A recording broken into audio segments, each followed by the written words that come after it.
औज़ुबिल्लाहिमिनश्शैतानिर्रजीम बिस्मिल्लाहिर्रहमानिर्रहीम। Hello viewers, कैसे हैं आप? मैं अज़मत मुस्तफ़ा और आप देख रहे हैं मेरा यूट्यूब चैनल अज़मत लॉ व्लॉग। आज की इस वीडियो में मैं आपको फ़र्क बताऊंगा लॉयर्स में, बैरिस्टर में और एडवोकेट में। सबसे पहले हम देखते हैं जी कि लॉयर्स क्या होता है। किसी ने भी लॉ की डिग्री हासिल की हो, लॉ की तालीम हासिल की हो, तो वो उसको हम लॉयर्स कहते हैं। कि जिसने भी लॉ में एडमिशन लिया हो और लॉ की जो डिग्री है वो हासिल की हो, लॉ की तालीम मुकम्मल की हो, तो वो शख्स जो है वो लॉयर्स कहलाता है। इसी तरह बैरिस्टर जो है ये लॉ का सिनोनिम्स है कि बैरिस्टर जो है वो शख्स जिसने इंग्लैंड से या साउथ अफ्रीका से लॉ की डिग्री हासिल की हो तो उसको बैरिस्टर कहते हैं।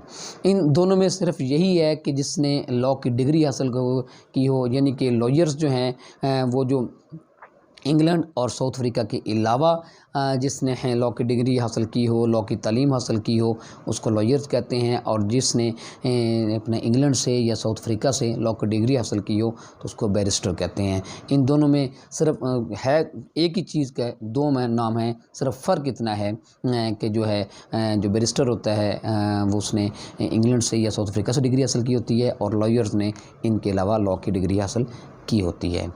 अब जो थर्ड चीज़ है वो ये एडवोकेट क्या होता है। एडवोकेट ये होता है जी कि अगर ये लॉयर्स या बैरिस्टर ये किसी भी बार में अपने आप को इनरोल्ड करवा लेते हैं तो उसके बाद वो एडवोकेट बन जाते हैं। एडवोकेट जो होते हैं वो उनको इनरोल्ड होने के बाद उनको लाइसेंस मिल जाता है कि वो किसी भी शख्स का केस जो है वो किसी अदालत में प्लीड कर सकते हैं। तो जब वो इनरोल्ड हो जाते हैं तो फिर वो एडवोकेट बन जाते हैं। लॉयर्स को और बैरिस्टर को हम एडवोकेट उस वक्त तक नहीं कह सकते जब तक कि उनके पास वो किसी भी बार में इनरोल्ड ना हो, और अगर उनके पास लाइसेंस नहीं है तो हम उनको एडवोकेट नहीं कह सकते। एडवोकेट हम उन्हें तभी कह सकते हैं, या एडवोकेट वो तभी बन सकते हैं जब उनके पास लाइसेंस हो और वो किसी के बिहाफ पे किसी की तरफ से उनका केस जो है वो प्लीड कर सकते हो किसी भी अदालत में।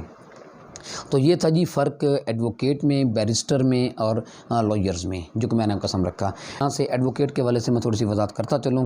कुछ एडवोकेट होते हैं जिनके पास लाइसेंस जो है वो सिविल कोर्ट का और सेशन कोर्ट का होता है। तो वो सिर्फ अपने केसेस जो हैं वो किसी के बिहाफ पे केसेस जो प्लीड कर सकते हैं वो सिर्फ सिविल केसेस सिविल कोर्ट में, क्रिमिनल कोर्ट्स में, और जो है ये सेशन कोर्ट में अपने केसेस जो है प्लीड कर सकते हैं। और कुछ लॉयर्स ऐसे होते हैं जिनके पास हाई कोर्ट का लाइसेंस होता है। वो सुप्रीम कोर्ट के अलावा हाई कोर्ट्स और दूसरी जितनी भी कोर्ट्स हैं उन सब कोर्ट्स में वो किसी भी शख्स का केस जो है वो प्लीड कर सकते हैं। और तीसरी डिग्री जो आती है वो ऐसे एडवोकेट्स होते हैं जिनके पास सुप्रीम कोर्ट का लाइसेंस होता है।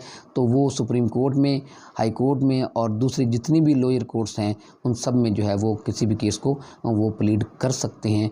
तो ये है कैटेगरी। अगर मैं आपको यहाँ पे ये बात वजाहत करता चलूँ कि अगर किसी शख्स के पास सुप्रीम कोर्ट का लाइसेंस नहीं है तो वो सुप्रीम कोर्ट में अपीयर एज एडवोकेट नहीं हो सकता।